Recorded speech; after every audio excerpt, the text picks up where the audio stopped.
Hello বন্ধুরা, welcome to our channel আড্ডা 24/7 বাংলা। আমি তোমাদের অপূর্ব সেন। আজকে একটা গুরুত্বপূর্ণ একটা বিষয় নিয়ে এসেছি, যেটা নিয়ে সমস্ত ছাত্রছাত্রীরা খুবই চিন্তিত। এসএসসি এমটিএস এর অনেকের কিন্তু প্রায় ১৩০০ ফর্মের রিজেকশন হয়ে গেছে। ১৩০০ ফর্মের রিজেকশন হয়ে গেছে প্রায়, ঠিক আছে। ১৩০০ ফর্ম রিজেক্ট হয়েছে এবং অনেকেই তোমরা হয়তো সেই লিস্টের মধ্যে রয়েছে। তো আমি বলবো না তোমরা কারা কারা তোমরা লিস্টের মধ্যে রয়েছো, সেটা তোমাদের এখন বলতেও হয়তো খারাপ লাগবে, কারণ সামনে এতটা প্রিপারেশন নেওয়ার পর যদি এরকম হয় তাহলে খুবই খারাপ লাগার ব্যাপার। তো যাই হোক, তো যেগুলো ব্যাপারে আমাদেরকে মন দিতে হতো সেই জিনিসটা হচ্ছে, এবার থেকে যখন তোমরা ফর্ম ফিল আপ করবে একটু নোটিফিকেশনটাকে মন দিয়ে পড়বে, যেখানে নোটিফিকেশনে তোমাদের ইনস্ট্রাকশন দেওয়া থাকে। দেখো, ইনস্ট্রাকশনে এখানে তোমাকে বলেছে কোন কোন জায়গাতে তোমাকে এই ফর্মটা রিজেক্ট হতে পারে। যেরকম আমি নিয়ে এসেছি, এখানে CDEFG তিনটে পয়েন্ট আছে, সরি 5টা পয়েন্ট আছে। এখানে সিতে দেখতে পাচ্ছ যে তোমার যে নামটা হবে সেটা ম্যাট্রিকুলেশন 10th ক্লাসের সার্টিফিকেটে যা নাম আছে সেটাই কিন্তু তোমাকে সেই নামটা এক্স্যাক্টলি দিতে হবে। এটা কিন্তু যদি না হয়, তাহলে একটু বানান যদি ভুল হয় তাহলে কিন্তু form reject. Fill your father's name exactly, তোমার ফাদার্স নেম। অনেকেই বলেছে নিজের বাবার নাম স্যার ভুল লিখেছি, বানানের হয়তো আধার কার্ডের নাম এক আছে, আবার নিজে আমি যেটা লিখেছি সেটা ভুল আছে। দেখো ভাই, তোমার আধার কার্ড নয়, যেটা তোমার 10th ক্লাসের যে সার্টিফিকেটটা রয়েছে ম্যাট্রিকুলেশনের, সেইখানে তোমার যে বাবার নামটা আছে সেইটাকে তোমাকে অ্যাকচুয়ালি দিতে হবে। আধার কার্ড ফার্ড এগুলো তোমার জাস্ট একটা সিটিজেনশিপ আইডেন্টিফিকেশনের জন্য, তাছাড়া আর কিচ্ছু নয়। Fill your mother's name exactly as given in matriculation 10th class, মানে তোমার ক্লাস 10-এর সার্টিফিকেটে মায়ের যে নামটা দেওয়া রয়েছে ঠিক সেই একই রকম বানান দিয়ে তোমাকে লিখতে হবে। এখানে কিন্তু ভুল হয়ে গেলে তুমি আর কারেকশন করেও কোনো লাভ নেই, তোমাকে নেবে না, তোমাকে উড়িয়ে দেবে। মা বাবার নাম যদি ঠিকঠাক না লেখে তাহলে তো ভাই চাপ আছে না। Fill your date of birth exactly, যেটা তোমার 10th সার্টিফিকেটে লেখা আছে। তো আমাদের ম্যাট্রিকুলেশন 10th এক্সামিনেশন ডিটেলস থেকে যা যা তুমি পাচ্ছ সেগুলোকে একদম ডিটো তোমাকে মাধ্যমিকের রেজাল্ট এবং মাধ্যমিকের অ্যাডমিট কার্ড থেকে কিন্তু দিতে হবে, কারণ ওরা কিন্তু চেক করতে পারে। কারণ তোমার রোল নাম্বার তুমি যেটা দেবে মাধ্যমিকে, তোমার মাধ্যমিকে একটা রোল নাম্বার এসেছিল আর দিয়ে সামথিং, কোনো একটা, অনেকের ওয়াই দিয়ে অনেকের এল দিয়ে হয়, স্কুল অনুযায়ী হয়। তো সেই রেজিস্ট্রেশন নাম্বার তোমাকে ঠিকঠাক করে দিলে এবং সেই অনুযায়ী তুমি যখন মাধ্যমিকের ডিটেলসগুলো দেবে, ওরা চেক করবে, ওখানে ভেরিফিকেশন আগেই করে ওরা, পরে তোমার কাছ থেকে ফিজিক্যালি ভেরিফিকেশন হয় চাকরি পাওয়ার পরে বা অ্যাপয়েন্টমেন্টের সময়। তো এই জিনিসগুলো প্রথমত যারা যারা ভুল করেছো তাদের কিন্তু ফর্ম রিজেক্ট হয়ে গেছে। নেক্সট হচ্ছে আমাদের আর কি কি রয়েছে। নেক্সট হচ্ছে আমাদের যে স্পেসিমেন যে ফটোগ্রাফসগুলো তোমরা দিচ্ছ, যেটা তোমাদের সিগনেচার হোক বা ফটো হোক, ফটোর ক্ষেত্রে যেটা বলেছে দেখো এখানে লেখা রয়েছে upload the scanned colour passport size photograph in JPEG format. JPG নয়, অনেকে যেটা করেছে আপলোড তো নিয়ে নিয়েছে, আপলোড তোমার নিয়ে নেবে, জেপিজি ফরম্যাটে করলেও আপলোড নিয়ে নেবে, কিন্তু তোমাকে এখানে জেপিইজি ফরম্যাটেই করতে হবে। জেপিজি ফরম্যাটে করলে কিন্তু হবে না। যাদের জেপিজি ফরম্যাট গেছে তাদের কিন্তু রিজেক্ট হয়ে গেছে, জেপিইজি ফরম্যাটেই করতে হবে বেশিরভাগ ক্ষেত্রে। অনেকের আবার জেপিজিতেও নিয়ে নিয়েছে, মানে চলে এসেছে অ্যাডমিট কার্ড, কিন্তু এটা রিস্কি ব্যাপার, রিস্ক নেওয়া যাবে না। ফরম্যাট কি বলেছে, 20 কেবি থেকে 50 কেবির মধ্যে। এটা যদি না হয় তাহলে তোমাকে তখনই বলে দেবে যে না হয়নি, ওটা ঠিক আছে। 20 কেবি 50 কেবি তুমি তো আপলোড করার টাইমেই বুঝে যাবে যে তোমার ঠিকঠাক আছে কি নেই। আচ্ছা, এবার হচ্ছে photograph should be about 3.5 centimetre 4.5 centimetre. এটা তোমার যখন ফর্ম ফিল আপ করছো সেই ইন্টারফেস থেকেই তোমাকে বলে দেবে ভুল না ঠিক, সেটা কোনো অসুবিধা নেই। আচ্ছা, the face should occupy about 40% of the area of the photograph. মানে ধরো তুমি অনেক দূর থেকে ফটো তুলেছো, যার জন্য পুরো ফটোতে তোমার ফেসটা 40% জায়গা নিয়ে নেই, তোমাকে অনেক কাছ থেকে তুলতে হবে ফটোটাকে। অনেকে দূর থেকে তুলেছে, মানে এতটা থেকে তুলেছে, এর ফলে কি মুখটা ছোট হয়ে গেছে। তো মুখ যেটা থাকবে, তোমার যে ফেসটা থাকবে সেই ফেসটা হতে হবে এই পুরো ফটোর 40%, ঠিক আছে। না হলে তোমার কিন্তু ফুল ফেস ভিউ হতে হবে, কোনো রকম মাথার সামনে চুল যাবে না। স্পেকট্যাকেল চশমা পরে ছবি তুললে গেল, ঠিক আছে। And both year should be visible, দুটো কানই তোমাকে দেখাতে হবে, নয়তো কিন্তু ফর্ম রিজেক্ট হয়ে যাবে। উইদাউট ক্যাপ ছবি তুলতে হবে, তাহলে কিন্তু ফটোগ্রাফ যদি আপলোড হয়েও যায় তাহলে তোমার ফর্ম ক্যান্সেল হয়ে যাবে। নেক্সট হচ্ছে অ্যাপ্লিকেশন যদি পুয়ার কোয়ালিটির হয়, ঠিক আছে, যেটা তোমার ফটোগুলো যদি পুয়ার কোয়ালিটির হয় তাহলে রিজেক্ট হতে পারে। মিনিয়েচার হলে রিজেক্ট হতে পারে। ব্লার্ড হলে, ফটো যদি ব্লার হয়ে যায় সঙ্গে সঙ্গে রিজেক্ট হয়ে যাবে। Facing photographs will be rejected, ঠিক আছে। দেখতে পাচ্ছ সাইড ফেসিং, একটু যদি মুখ এরকম করে সোজা না রেখে এইরকম করে তোলো তাহলে কিন্তু রিজেক্ট, ঠিক আছে। এখানে সমস্ত কিছু ইনস্ট্রাকশন দেওয়া রয়েছিল, এটা তোমাদের এমটিএস এরই যেটা বেরিয়েছিল নোটিফিকেশন, সেখান থেকেই তোমাদেরকে দেখাচ্ছি। এবার দেখো, specimen of photographs not acceptable are given at annexure 12। তুমি যে কোনো, যখন তুমি এসএসসি নোটিফিকেশন দেখবে, অ্যানেক্সার 12-এ তোমাদের ফটোগ্রাফের উপর সমস্ত কন্ডিশন ক্রাইটেরিয়া সব লেখা রয়েছে। এটা হচ্ছে অ্যানেক্সার তোমার 12-এর উপরেরটা দেখাচ্ছি, নিচেরটা পরে দেখাচ্ছি, রিপিট করেছে। এবার দেখো জেপিজি ফরম্যাট 10 to 20 কেবি, এটা হচ্ছে সিগনেচারের জন্য। সিগনেচার যদি ব্লার হয় তাহলে কিন্তু ফর্ম রিজেক্ট, ঠিক আছে। Application with blood signature will be rejected. তো যাদের সিগনেচার একটু হলেও ব্লার হচ্ছে তারা কিন্তু রিজেক্টেড হয়ে যাচ্ছে। এবং তোমাদের দেখতে পাচ্ছ image dimension of signature should be আবার 4 সেন্টিমিটার। এটা তুমি তো আপলোড করার সময় তোমাকে দেখিয়ে দেবে কেবি আর এই উইথ অ্যান্ড হাইটের কেস। কিন্তু তুমি যদি ফটোটা যদি স্পষ্ট না হয়, মানে একটু যদি হেজি হয়ে যায়, ব্লার হয়ে যায়, তাহলে কিন্তু ভাই চাপ আছে, ঠিক আছে। তাহলে তোমাদের ফটো রিজেক্টেড হয়ে যাচ্ছে। তো যাদের ফর্ম রিজেক্টেড হয়েছে আমি তাদেরকে বলবো যে দেখো, দোষটা তোমাদেরই ফর্ম ফিল আপ করার সময়। ওরা তোমার সাইবার ক্যাফের লোকটা তো আর ফর্ম ফিল আপ জানে না, ও তো দেখেও নি এগুলো। ওদের কাছে শুধুমাত্র এইগুলোর ইনফরমেশন থাকে যে কোনটা ফটো হবে কিরকম আর আমাদের সিগনেচার কেমন হবে। তো এগুলোই তারা দেখে, তার থেকে বেশি তারা মাথাতে নেই না সাইবার ক্যাফেতে। তো তোমার দায়িত্ব হচ্ছে যে যখনই নোটিফিকেশন আসবে ভালো করে নোটিফিকেশনের ইনস্ট্রাকশনটাকে পড়ে নেওয়া। যদিও শুভময় স্যার কিন্তু তোমাদের এই নিয়ে এমটিএস পরীক্ষার 4 মাস আগে একটা ভিডিও করে দিয়েছিল যে কি কি ভুল হলে তোমাদের কিন্তু ফর্ম রিজেক্ট হতে পারে। তো সেই ভিডিওগুলোকে একটু আমাদের কাছে ফলো করবে। তো যারা করেছে ফলো তাদের ফর্ম এসে গেছে। এবারে ব্যাপারটা হচ্ছে কোন রিজনে তোমাদের ফর্ম ফিল আপ আটকেছে সেটা তোমাদেরকে বলে দিচ্ছি আমি। কোন রিজনে আটকেছে সেটা তোমাদেরকে বলবো। দেখো কিছু না, এখানে তোমরা ssc.er এ যাচ্ছ, তো এখানে তোমরা ssc.er এ যাচ্ছ, sscer.gov.in, তাই তো। SSCER হোম গেলাম। এবার দেখো এখানে ডাউনলোড অ্যাডমিট কার্ড আছে। অ্যাডমিট কার্ডে গিয়ে তোমরা এখানে দেখতে পাচ্ছ ফেসিলিটি স্ক্রাইব, ইম্পর্টেন্ট নোট, ম্যাল প্র্যাকটিসেস, এগুলো তো বলেছে।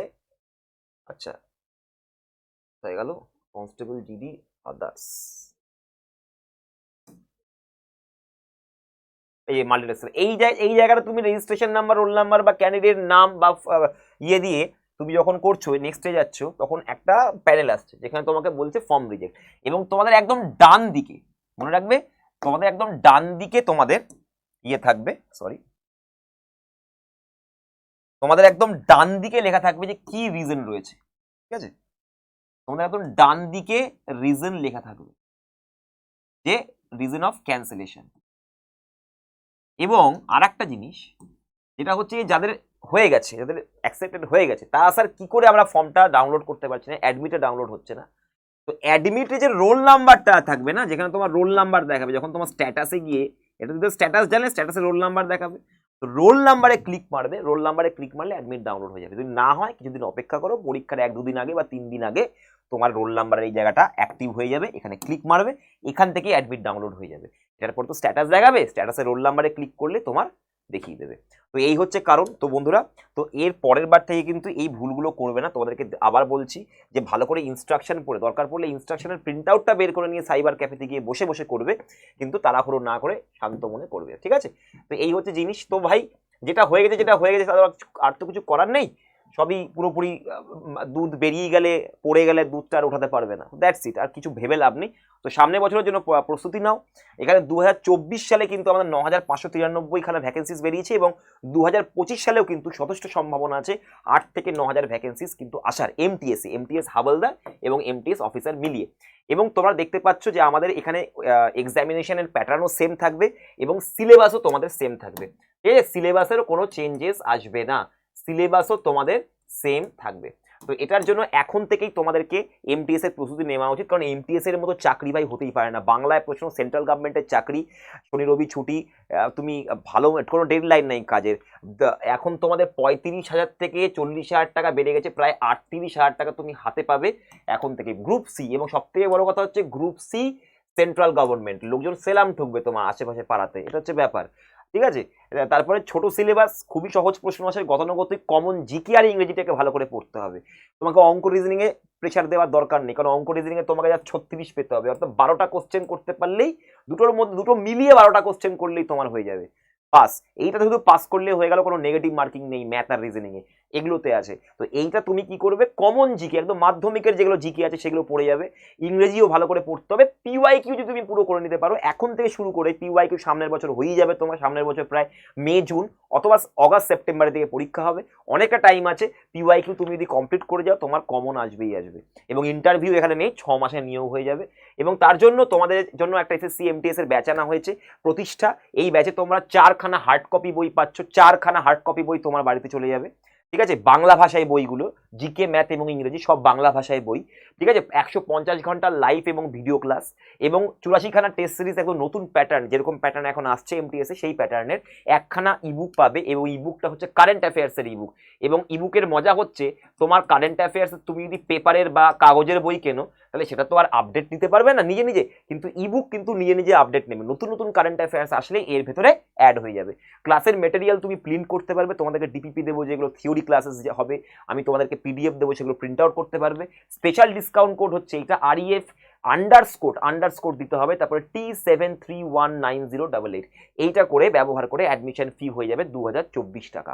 এবং আজকে এটা কম আছে, আজকে লাস্ট দিন কম, এবং এরপরে কিন্তু দাম বেড়ে যাবে। তো আজকেই তোমরা অ্যাডমিশন নিয়ে নিতে পারো এবং তোমাদের কাছে বই পৌঁছে যাবে 8 তারিখে, হ্যাঁ 8 দিনের মধ্যে পৌঁছে যাবে বই তোমাদের। এবং তোমাদের ট্র্যাকিং রাখো, তোমাদের কাছে পোস্ট অফিস থেকে তোমাদের কাছে কল আসতে পারে যে আপনার একটা পার্সেল বা একটা বই এসছে, আপনি পোস্ট অফিস থেকে নিয়ে যান, পোস্ট অফিস থেকেও কালেক্ট করে নিতে পারো। তো এই হচ্ছে আমাদের এসএসসি এমটিএস এর সামনের বছরের প্ল্যান। তো আমাদের সামনের বছরের প্ল্যান হচ্ছে এটাই যে তোমাদেরকে স্টাডি ম্যাটার আমরা ভরপুর দেবো, হ্যান্ড রিটেন নোটসও আমরা দেওয়ার চেষ্টা করছি, হ্যান্ড রিটেন নোটসও আমরা তৈরি করছি, প্রিপারেশনে আছে। এবং স্টাডি ম্যাটেরিয়াল হিসেবে তোমাদের বাংলা ভাষাতে আমরা বই দিচ্ছি, যেখানে ইংরেজি, জিকে এবং ম্যাথ পুরোপুরি বাংলা ভাষায় পড়তে পারবে। রিজনিং নিয়ে চিন্তা করো না, খুব পাতি আসে। শুভদীপ স্যার পুরো পিডিএফ দিয়ে বই দিয়ে দেবে তোমাদেরকে, ক্লাসের মধ্যেই বই দিয়ে দেবে। তো তোমাকে কিছু ভাবতে হবে না, কোনো জায়গা থেকে বই টই কিনতে হবে না। এখানে একটা বার তুমি জাস্ট পেমেন্ট করতে হবে 2024 টাকা। এবং তুমি যদি অ্যাপ থেকে না করতে পারো, তুমি আমাদের ওয়েবসাইট থেকেও করতে পারো, অসুবিধার কিছু নেই। এখানে তোমরা adda247.com যাবে, জাস্ট adda247.com যাবে, adda247 লিখবে, adda247 গেলে এখানে লার্জেস্ট ভার্নাকুলার, এখানে অল কোর্সেসে ক্লিক করবে, ঠিক আছে। এখানে অল কোর্সেসে ক্লিক করবে, অল কোর্সেসে ক্লিক করলে স্টেট এক্সামে যাবে, স্টেট এক্সামের পর ওয়েস্ট বেঙ্গলে যাবে, ওয়েস্ট বেঙ্গলের পর এসএসসি বেঙ্গলিতে যাবে, এরপর এসএসসি এমটিএস চলে এলো। এখানে তোমরা ডবল ভ্যালিডিটি নয়, কারণ এটা 1 বছরের মধ্যেই কিন্তু নোটিফিকেশন চলে আসবে, এই জানুয়ারিতেই নোটিফিকেশন চলে আসবে তোমাদের, ঠিক আছে, সামনের বছর জানুয়ারিতে। তো এখন থেকে তুমি প্রিপারেশন নিয়ে থাকলে অনেকের থেকে কিন্তু এগিয়ে থাকবে। তো ওই জন্য তোমরা দেখতে পাচ্ছ অনেকেই বলছে স্যার আমরা কি কোনটা পড়বো কোনটা ছাড়বো, এই পরীক্ষার লাস্ট মুহূর্তে এসে হয় না ভাই। তো প্রথম থেকেই আমরা সবটাকেই কমপ্লিট করে থাকবো এবং তারপরে আমাদেরকে প্র্যাকটিস করে যেতে হবে, তবেই আমাদের প্রিপারেশনটা ভালো হবে। 2049 দেখতে পাচ্ছ, এটা অ্যাপ, তোমরা 2049 টাকা অ্যাপ ছাড়া ওয়েবসাইট থেকে নিলে তোমাদের পড়বে। এরপরে কন্টিনিউ করবে, দেখো তোমার নাম, ফোন নাম্বার, ইমেল, পিনকোড, আমি একটা নাম দিয়ে দিচ্ছি, ঠিক আছে, আমি একটা নাম দিয়ে দিচ্ছি, ফোন নাম্বার দিয়ে দিচ্ছি, কিছু একটা ফোন নাম্বার দিয়ে দিলাম, 1 মিনিট, 9564139088, 9564139088, এটা আমার নাম্বার, আমাকে হোয়াটসঅ্যাপ করতে পারো, ফোন করো না। ইমেলে তুমি দিয়ে দিলাম কিছু একটা, ইমেলে আমি কিছু একটা দিয়ে দিলাম, তুমি নিজের ইমেল আইডিগুলো কিন্তু ঠিকঠাক দিতে হবে, ঠিক আছে। email.com হয়ে গেল। আচ্ছা, এরপরে আসছি পিনকোড, কিছু একটা দিয়ে দিলাম, 732103, মালদার পিনকোড দিয়ে দিলাম, দেখো মালদা নিয়ে নেবে মনে হয়, হ্যাঁ নিয়ে নিয়েছে। তারপরে দেখো এখানে তুমি ল্যান্ডমার্ক বা যেটা তোমার বাড়ির নম্বর, আমি দিয়ে দিলাম 123 গৌর রোড, লিখে দিলাম, আমার বাড়ি গৌর রোডে, 123 নম্বর বাড়ি। আচ্ছা, ল্যান্ডমার্ক দিয়ে দিলাম পেট্রোল পাম্প, ঠিক আছে, পেট্রোল পাম্প দিয়ে দিচ্ছি, পেট্রোল পাম্প হয়ে গেল, এন্টার মারো। এরপরে তুমি কন্টিনিউ করো, কন্টিনিউ করে, আচ্ছা এখানে এরিয়া কলোনি, না এরিয়া কলোনি দিয়ে দিচ্ছি, গৌর রোড, কন্টিনিউ করলাম। দেখো তোমাকে জিজ্ঞাসা করবে ইনকারেক্ট অ্যাড্রেস না, জিজ্ঞাসা করছে, যদি ইনকারেক্ট হয় তাহলে তুমি চেক করে নাও, ইনকারেক্ট হলে কিন্তু বই নাও যেতে পারে। কনফার্ম করবে, কনফার্ম করে পেমেন্ট মেথডে গিয়ে ক্লিক করবে, ডেবিট কার্ড হোক, ইউপিআই হোক, তুমি ইএমআই তেও করতে পারো যদি ক্রেডিট কার্ড থাকে তোমার, আদার ওয়ালেটস তুমি যে কোনোভাবে পেমেন্ট করতে পারো, পেটিএম থেকেও পেমেন্ট করতে পারো। তো পেমেন্ট করে দেবে, এখানে যেরকম ইউপিআই মারবে, ইউপিআই থেকে তোমাকে ইউপিআইতে জিজ্ঞাসা করবে, দেখো ইউপিআই কোড দিতে বলছে তোমাকে, বা তুমি এই কিউআর কোডটা আসবে, কিউআর কোডটাকে তুমি অন্যের মেশিন থেকে স্ক্যান করেও পেমেন্ট করে দিতে পারো, অসুবিধার কিছু নেই। এবং পেমেন্ট হয়ে যাওয়ার পরেই তোমার কাছে একটা রিসিট আসবে, সাকসেসফুল একটা ওয়েলকাম রিসিট আসবে, সেটাকে তুমি অবশ্যই নিজের কাছে রেখে দেবে, ঠিক আছে। ওটা তোমার রিসিট বা প্রমাণ, তুমি এই ব্যাচটা নিয়েছো। তো বন্ধুরা আজকে এতটাই থাকলো, অবশ্যই সেশনটা ভালো লাগলে একবার করে শেয়ার করে দিও, যারা যারা মনে করছে যে আমার কেন ফর্ম রিজেক্ট হয়ে গেল, তারা হয়তো নিজের প্রশ্নের উত্তরটা পেয়ে যাবে। তো আজকে এতটাই থাকলো বন্ধুরা, দেখা হবে আবার ক্লাসে। আজকে 6:30টায় এসএসসি এমটিএস 30 তারিখে কেমন সবার পরীক্ষা হলো সেই নিয়ে আমি একটা সেশন আনছি। অল দ্য বেস্ট সামনের পরীক্ষার জন্য এবং সামনের বছরের পরীক্ষার জন্য। এখন থেকে প্রস্তুতি নাও, তাহলে সামনের বছর অবশ্যই সাফল্য পাবে। আজকে এতটাই থাকলো, চলো।